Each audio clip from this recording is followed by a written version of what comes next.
Hi, I'm Dubba. I'm the director of Music Tech Fest, and this is episode number 50 of the MTF podcast, which is not bad going. This week, let's go to space. All of us. We can all do it thanks to the work, in part, of Tobias Edman, Head of Innovation for the Swedish National Space Agency and member of the steering board of the Industry Commons Foundation, which grew out of the MTF innovation ecosystem. I met up with Tobias in Stockholm to talk about the kinds of innovation you can get from space data, whether we should be preparing ourselves for life on another planet, and also how all industries can collaborate, share information, and put themselves in orbit, literally. I'm Tobias Edman. I'm head of innovation and public benefit at Swedish National Space Agency. And what does that kind of entail? What's the day job? The day job is a lot of meetings, actually, and the aims and the goals of the job is to help with innovation within the space sector, especially on data exploitation and Earth observation analysis. That's the main target area, I would say. Right, because when you hear innovation for space agency, you think of new types of spaceships and those sorts of things. But you deal primarily with data. Yes, it's been a lot of effort put into space infrastructure, where the spacecrafts and the satellites are part of it, and they are actually giving quite a lot of data. Mm-hmm. And but the data is a bit underutilized, I would say. Yeah. So there are great potential of developing algorithms to make new services from the data. So, give me an example. What sort of thing would you like to see?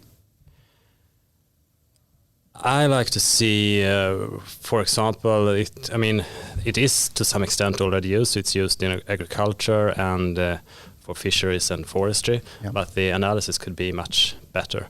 So for agriculture, there is a really good use to decide how much fertilizers should be spread on the fields. Mm-hmm.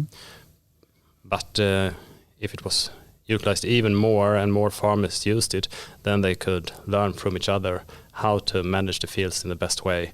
And you could train the algorithms actually based on a huge amount of data to give better prescriptions of fertilizers, for example, or making good city planning for smart cities and so on.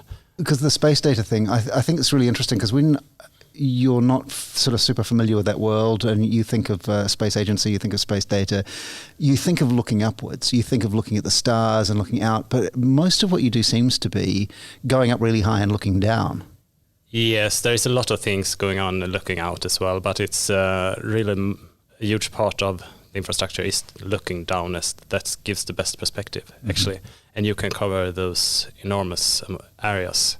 If you should collect data that you can collect with a satellite with drones or airplanes, for example, then you should need real armadas, as the satellites are so fast up there. Okay. I've got a question about satellites, because this is something I've wondered for a while.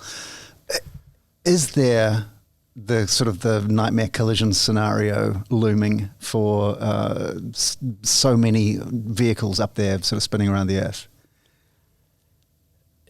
Yeah, there is actually a kind of, there was an incident in the beginning of September when one of the European Space Agency's satellites, it was almost a collision. I think it was like 300 meters away from a SpaceX satellite. And there is the potential for... Because you can't swerve. You can't sort of get out of the way. Yes, it does. So they made a maneuver. So the Aeolus, the European satellite, moved away from the orbit. So they put on the small rocket engines they have, and then just moved down a bit, and then moved back. Well, it's reassuring to know they can turn in flight, but there's also a lot of junk out there, presumably, too. Yes, it's millions of pieces of junk. Yeah, does that worry you? It worries me, I have to say. Yeah, it worries. We have some examples. We have a really huge European satellite as well. It's almost big as a London double-decker, and it's up there, and it's dead. So it's just going in orbit round and round and round. In a decaying orbit?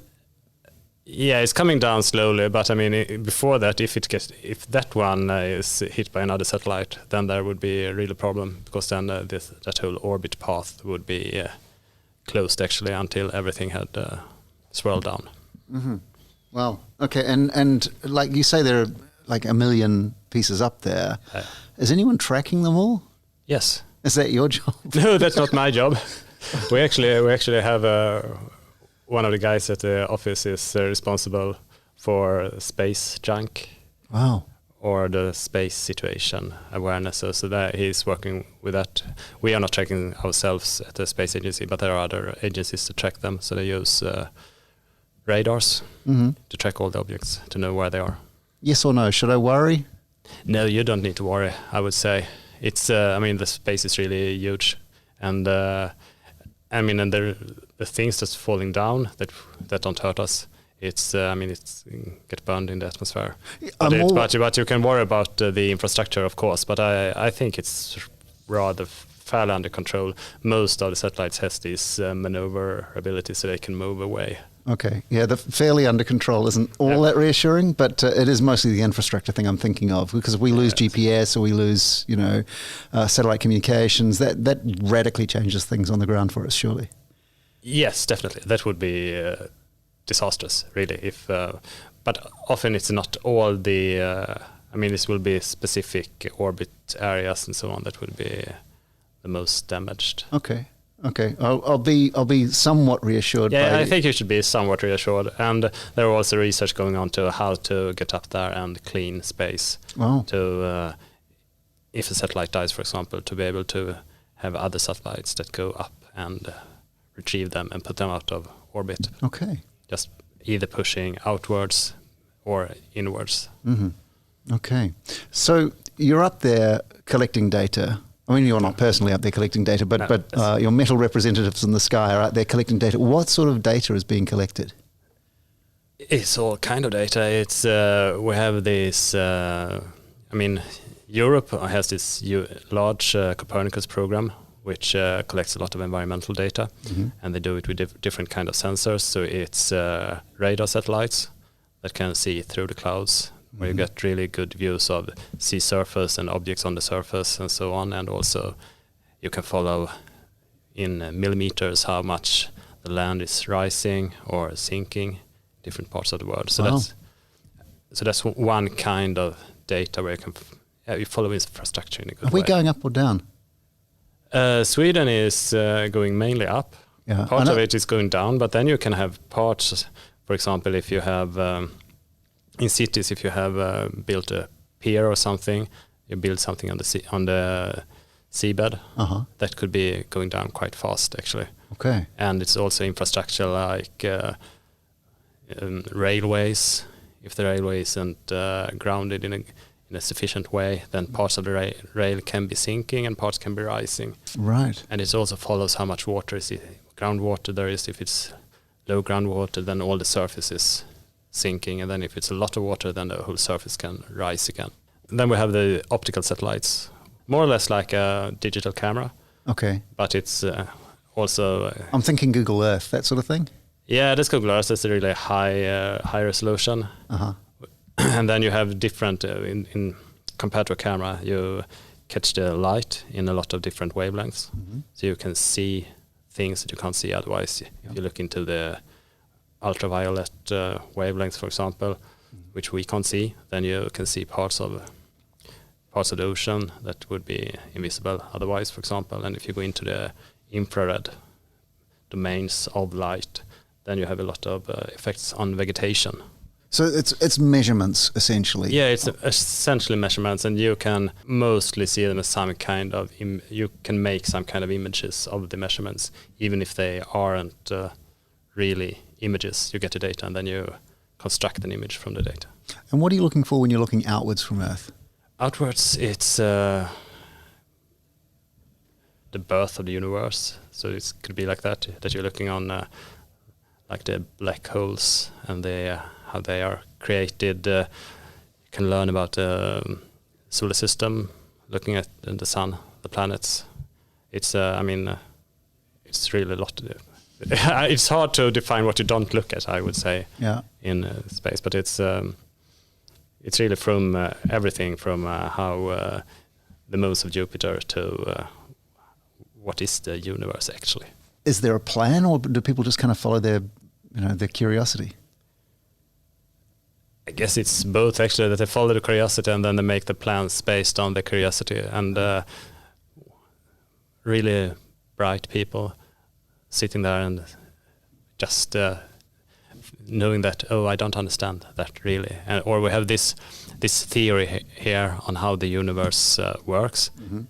I want to test it. Right. And then they come up with these really genius plans on really huge instruments to try to see how old is the universe, for example.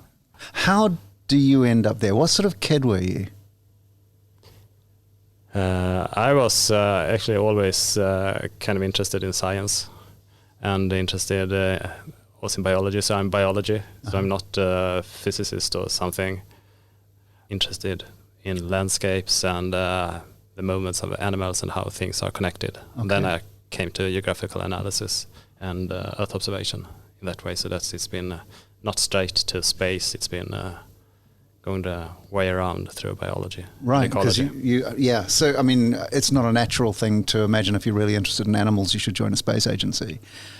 No, but when I am at the space agency, I think it's brilliant. I mean, it's from now I can see clearly how I ended up where I ended up in a way. So it's really, but I think that's the beauty of the working with space and working with the space infrastructure and data from it. That you can use it if you're interested in nebulosas far, far away, or you're interested in to see how does the world actually work at the surface. You can use the data for that for so many purposes. Right. Just out of curiosity, I mean, I'm aware of European Space Agency, I'm aware of NASA. I'm not aware of how the different nations of the European Space Agency sort of link up together, because you're from the Swedish National Space Agency. Yes. Does every country have their own space agency, and then you all kind of team up in this kind of, I guess, the Avengers of space? Yeah, it's more or less like that, actually. Yeah. Not every country has a space agency. It could be ministry, for example, that is responsible, or some other organization. So for some countries, it could be the National Agency for Innovation and Industry or something that represents them in the European Space Agency. It's countries going together to achieve larger targets than they could, or goals than they could achieve by themselves. Right. So it's really about European cooperation. Okay, and so by cooperation you mean there's a sharing of data, there's a sharing of resources? Yeah, so everyone puts into it to build these spacecrafts, which means some of the projects are so huge, so no nation could, unless US then, could bear them. Right. And so what are some of the big ambitions? When you go, let's all make a spaceship, somebody has to ask, okay, I'm the guy with the money, why are we doing this? Yes, and then it's always, I mean, part of it is, of course, we are actually doing it because we can do it, because this, the curiosity about space and... But the answer can't just be, because science, and we don't know what we're going to find out yet. But of course not only, but part of it is we build it because we can build it, and there are a strong interest to just show that we are able to build this. But as it, most of the... especially in Earth observation, it's science-based, and it's based on the need to know the state of our planet and to understand the processes of the planet and what's happening with climate change and all things that comes based on that. So it's really about understanding the Earth. Is there that sort of exploration spirit that you hear? I mean, you think of, for instance, the Apollo missions and those sorts of things, which is about kind of humans going out into space and conquest and adventure and those sorts of things. Is there an element of that to it? Yes, of course. And I think that's the part of doing it because it's possible, or just testing to see, can we do this, pushing the boundaries. So it's part of it is definitely about pushing boundaries, and part of it is about...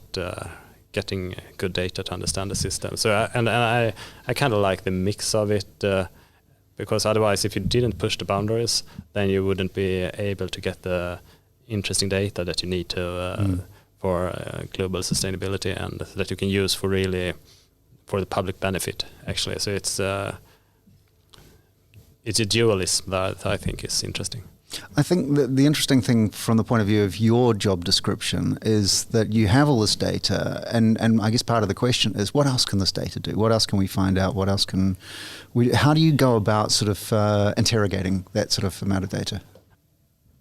We are setting up a space data lab in Sweden, where we put a lot of data at a data center, and then we will give access both to the data and to the computing power, together with AI competence from AI Innovation of Sweden. So we're trying to make this space AI data lab to really make it easier. When you say give access to whom?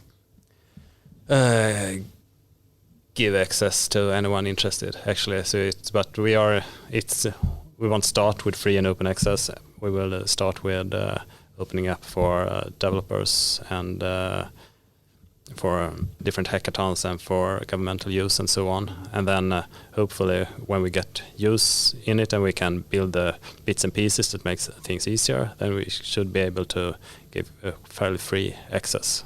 How far could you push this idea of open data or open collaboration or bringing people in to sort of work with the space agency? I think it would be really interesting to create some kind of open spacecraft, that you have this the parts of the satellite as an open product or open design, which then could be used by others, so that you don't need to invent the whole step of it, but you can go and say, okay, I have these demands, I will have this kind of sensor and so on, and then there is already a satellite base that you can use, and then you can order it from the industry, and not only the one industry that owns specific that one, but like you're not talking about downloading plans for a spaceship off the internet and 3D printing the parts. It could be, but often it's more demanding than just 3D printing something. I mean, Facebook has this open server where they created the server platform, how the service should look and so on. Right.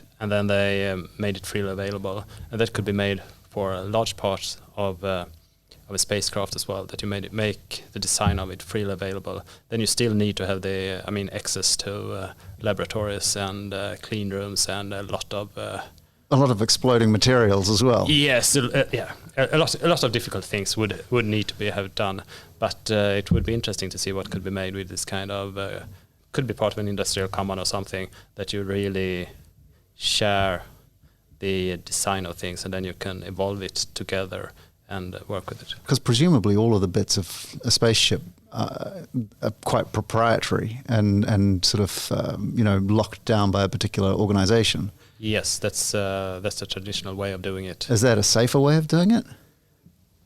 I think it's a way of being assured that if you make, for the space agencies, if they make an investment, or what you can call it, that they are funding something, then they know that they are funding the companies in their own country or the companies within European Space Agency and so on, and then that the value remains in the company. But it's also somehow an old-fashioned way of doing it. Sure. So it would be interesting. There's a lot of talk of new space and being agile and being able to send up small satellites, and I think that within this small space new space concept, it could actually be part that you have this open space concept to making not only data more freely available, but also making space technology more available. The hardware itself. Yeah, the hardware itself, and make it easier to know what kind of hardware you should use and to order it. And then I think the market could be growing with that, so that you don't lose any value in the different value chains. Your own private satellite. Yeah, it would be fantastic with a private satellite, but it's difficult if you have to invent it for yourself. Well, for sure. Yeah, presumably it's not going to be a cheap option, even if you do get all the parts downloaded. No, it will not. It's a lot of really expensive metals involved, and but presumably they could get a lot of industries into space that aren't currently. Yes, and you could make the creation or the crafting of the spacecraft could be made much more cheaper, and you can have more different industries going into the creation actually. Mm-hmm. Right. I guess that's sort of the point of the story where Music Tech Fest comes into the picture. What was it about MTF that sort of that drew you? Because you were involved and you seemed to be sort of engaged in it. What was the thing that sort of made sense to you? At first, actually, I must admit, I didn't understand a thing. It was like Michela phoned and asked, "Oh, we would like access to some space data for this music thing." And I was, okay, that's interesting. Now I must think, really. And then I think it was actually a huge success. With help, we made a small API giving access to data through Google Earth Engine. And the nice thing was that this API, it was actually really used. Otherwise, it's kind of difficult. You put up the space data and you say, oh, we want to have a hackathon or something. And everyone is a bit reluctant because it's not that easy. But when it came to music, it was first you have the data, and we made it easy to access it. And when people accessed it, they made music of it. And I mean, music is art. So it was no one could make any mistake. It didn't matter how you did it. No one could say that, oh, you made that piece of music from that satellite image. That's not possible. That's wrong, actually.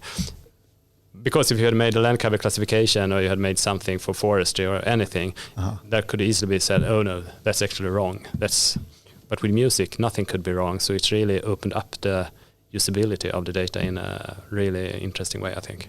Right, the usability is an interesting thing, but I guess somebody coming to this sort of fresh would go, yes, but how is that useful? How is that something that you think is a good outcome? Because it's opened up totally new dimensions. You could use the data to describe a feeling, a mood, for example, and then it was one group that made it. They made a different kind of soundscapes, you could say, from different cities globally. Then you could actually, using the satellite data, you could learn which kind of music people in different areas are listening to, and then you could make music lists, for example, based on in which landscape. Is it on the seashore or is it in the forest? And then you can get that information really quick, for example, or so that I think you could actually make some kind of art products from it. You can make music that resembles the landscapes. And then it's also this aspect of that it's actually really fun, that you can really play with it. You can I have this input and I get this output, and it has a connection it's about creating the connection. And that would be the same case for other application, I think, as well. You need to have the data and an output, and you need to create it. Mm-hmm. It's just that you don't need to be afraid in the same way when you create art. It's more forgiving, I would say. Yeah, there's no wrong answer, but the other side of it, I guess, from a pragmatic perspective, is people seem really comfortable with the idea of visualization of data, and creative visualizations of data. It's just the idea of translating to sound is something, and music is something that's not probably that done as often, I guess. Yes, and I think and when you have these satellite images, it's so obvious to make the visualization. I would say that's what we see in Google Maps, for example. We see the data. Mm-hmm. It's actually from an analysis point of view, it's kind of flat. You're taking out a lot of information. So that's also just being able to make something else out of it, to extract other information, different layers from it. I think that's why. We were really happy about it. Judging from your own perspective of having seen this data of how the Earth is progressing and how we're getting on and movements of landscapes and all those sorts of things, are we okay here, or are we going to have to pack our bags and get on some of these spaceships and go somewhere else? I think that comparing to other places, this is the best place we know of, definitely. Mm-hmm. I think sometimes I use this image from Apollo, when you see the surface of the moon and then you see the Earth at a far distance, and the moon is really gray and sterile, and then you see this blue marble, and it's amazing, and it's so obvious. I would really long home all the time if I was on the moon in that landscape, and then when I saw the Earth coming up, and then oh no, there it is. I'm on the wrong place, actually. Yeah, absolutely. So what's the trajectory that gets you from this sort of kid who's interested in animals and biology and these sorts of things to now being head of innovation for a national space agency? There's got to be something in between those two things. I mean, studying really hard, I guess, is a kind of part of that, going and getting a PhD in science and those sorts of things. But there's a bit in the middle that I'm missing, that you sort of arrive at the Swedish National Space Agency fully formed, or you have a path within the agency. How does that work? No, I've been on the agency for 1.5 years now. Okay. So I've been working as a consultant, working with geographic analysis and Earth observation, and then I had a startup for 2 years, and I think that's the key to getting into the space agency, that I had this startup innovation background, which I think helps me to understand what's needed for startups to actually succeed. I mean, everyone can't end up at the space agency. Some need to be successful as well, I guess.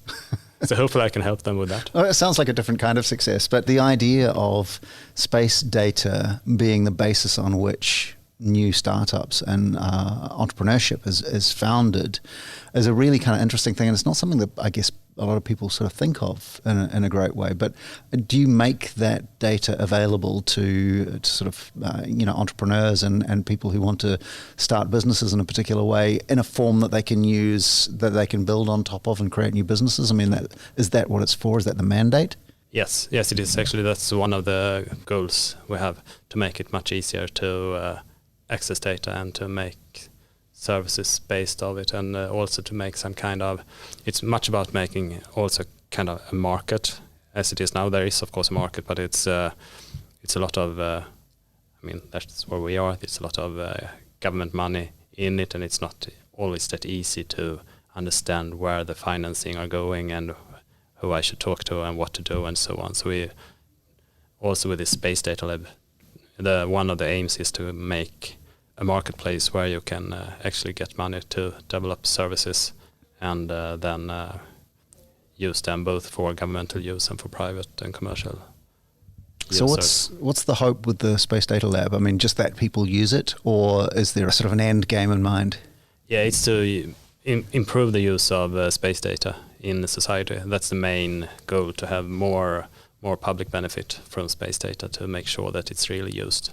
That's the end game of it. That's the target. One part is to make it easy to access and to develop services on it, and then to have both large and small companies working in the area. Mm-hmm. And I guess the other question I would have is how innovation is defined in terms of your job. How do you know when innovation has happened? I think it's when you have a viable business, then you have an innovation. I think before you have a viable business, then you have an idea. And it's a lot of focus on ideas. And I try to work with having a lot of focus on making actual business out of the ideas. But you need to have the ideas to make the business, of course, but you can't stop with the idea. You need to see, how can I make a viable business out of this? And is there a mechanism to support that? Yes, we have, together with the European Space Agency, we have the ISSA business Incubators, which is a startup help. And then we also have innovation programs at the agency. So if there are good ideas and development that you want to do to create a business, then you can always ask us for support for it. Sure. And of course, you're now on the steering board of the Industry Commons Foundation. Yes, and that's really interesting. It's I think that it's a huge potential in how to work with IPR and so on, to make sure that you can invent something that is later used. So I think I think this can be really interesting for the space sector as well, to be able to license things between each other in a good way. Fantastic. And work in partnership with other industries, I guess, yes. as well. Yeah, absolutely. Because at the moment, it's kind of difficult to be expert in everything and know when to license and when to not license, and how to share and how to make everything work. So I'm really looking forward, both for myself to learn more about it within the sector, and I think it's a good opportunity for space as well to working with it. Fantastic. Tobias, thanks so much for your time. Thanks. Really nice being here. That's Tobias Edman, Head of Innovation for the Swedish National Space Agency, and that's the MTF podcast. As we mentioned, Tobias is on the steering board of the new Industry Commons Foundation that's grown out of the MTF innovation ecosystem and which is now registered in Stockholm to foster collaborative innovation and bring those new ideas to market. And if you want more information about that, just check out industrycommons.net. If you found this interesting, feel free to share, like, rate, and review, and we'll catch you soon. Have a great week. Cheers.